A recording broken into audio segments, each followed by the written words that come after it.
So, students, today we will see how to add your new DY Patel account into your Gmail. Just click on Gmail, go to the top right corner, click on that. Here you have to click on add another account.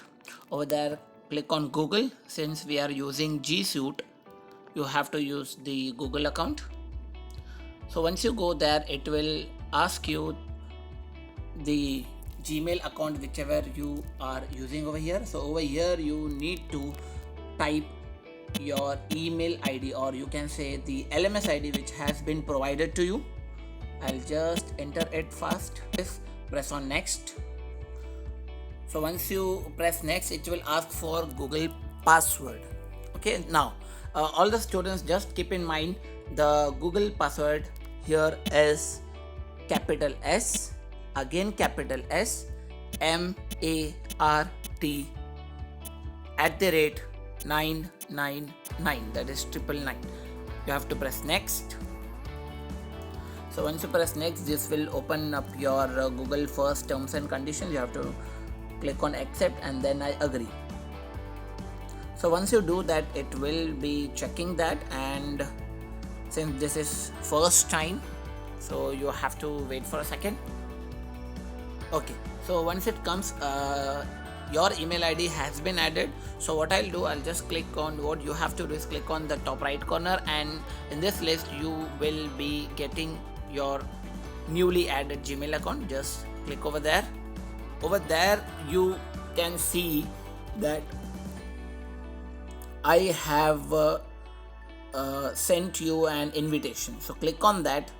Once you click on that invitation, it would be asking you to join. So click on join. Now once you click on join, it will ask for which particular app you have to open with. If you have not downloaded Google Classroom, then by default it will go with Google Chrome. And if you have downloaded Google Classroom, then it will ask you for the options. You have to press the Google Classroom.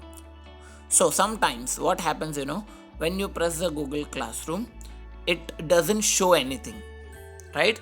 So why is this option coming? For that, what you have to click on the three lines over there.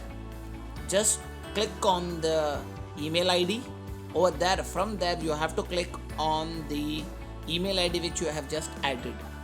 So once you click over there, it would redirect and connect you to that particular ID, and over there you can see the batch which is being invitee has been sent to you. You have to click on join, and you have accepted the invitation which has been sent to you through email. So this is it. Thank you so much. And this procedure all the students have to follow. Please follow it so that your Google Classroom Meet invitation has been accepted, and we can start with the Google Meet online class. Thank you.